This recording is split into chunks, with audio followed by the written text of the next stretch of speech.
Welcome back again to Sandiro's channel, and this is what you've all been waiting for, part 2 ng ating previous content, which is about restricted content notification regarding spam, uh, deceptive content or practice, and scam.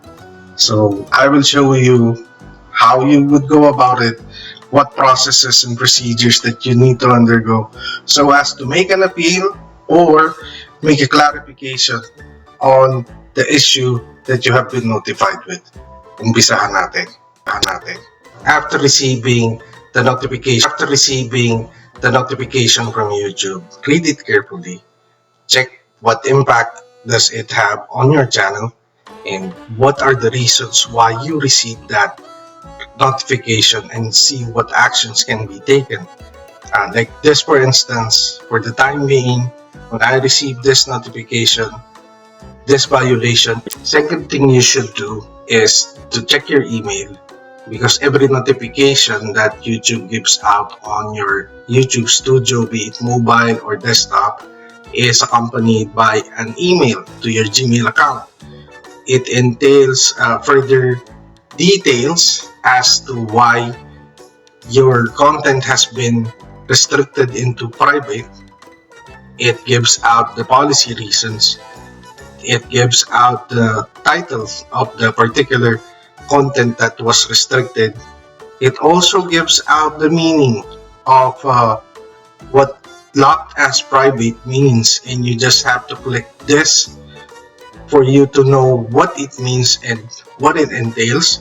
And if you want to learn further, for you to be able to check on what you should do and what you should check on your content, you just have to click learn more. So I wanted to learn more. What happens if my video is locked? So I clicked the how it works button.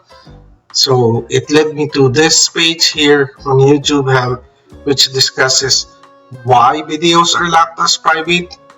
As it says, at YouTube, we believe in addressing abuse in ways that create real positive impact while also making sites great for creators and viewers all over the world. One of the ways we try and do this is by prohibiting the use of unrelated and misleading tags. So I need to review my tags, I guess, which I did. If your video is identified as violating these policies, it may be locked as private. When a video is locked as private, it will not be visible to the public. If a viewer has a link to the video, it will appear as unavailable. So those are the effects of your videos being restricted or locked by YouTube or the YouTube team. But again, of course, it also discusses how you will be notified, what happens to the video when it is locked. So it clearly states that there is no strike applied to your account when this happens, and you can fix any issues and submit an appeal to have the video reviewed again directly from your video manager, and see the below steps on how to submit an appeal. So it clearly states the steps on how you could make your appeal.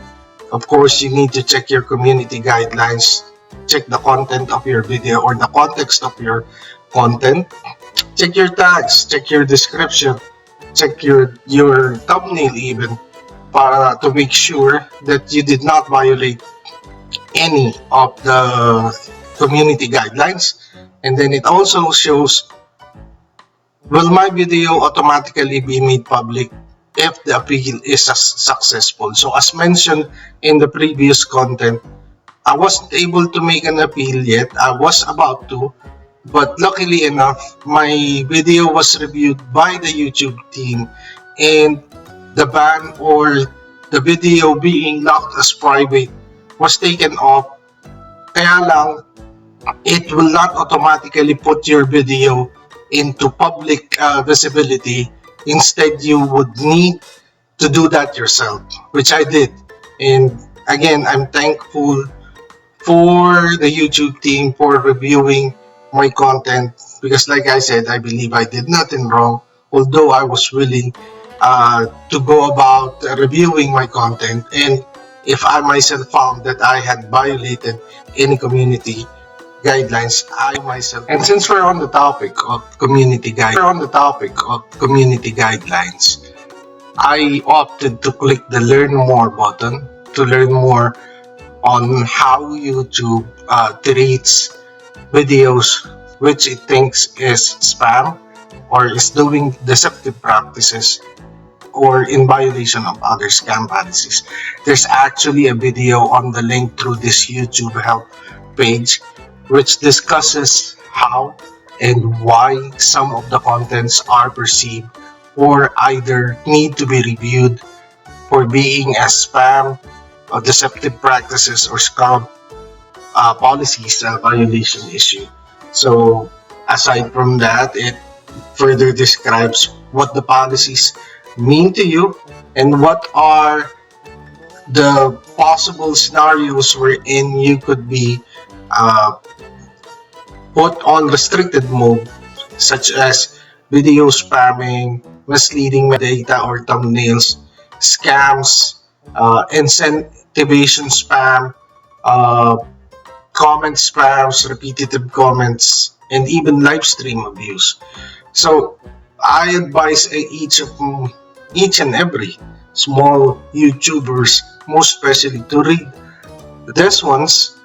this topic, so you could learn more and arm yourself with knowledge, so you could be guided accordingly and remain as a responsible creator within the YouTube. So I guess that would be it for now regarding this topic. And I will be dropping or putting the links on the YouTube help pages that I showed you earlier.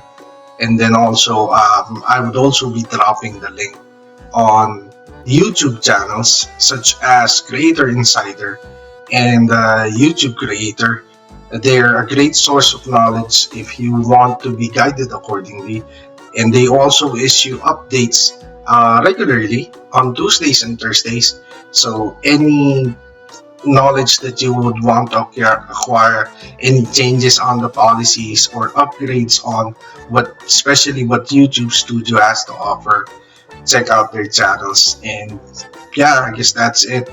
And just as the YouTube team always say, remember to keep it real and good luck on your channel.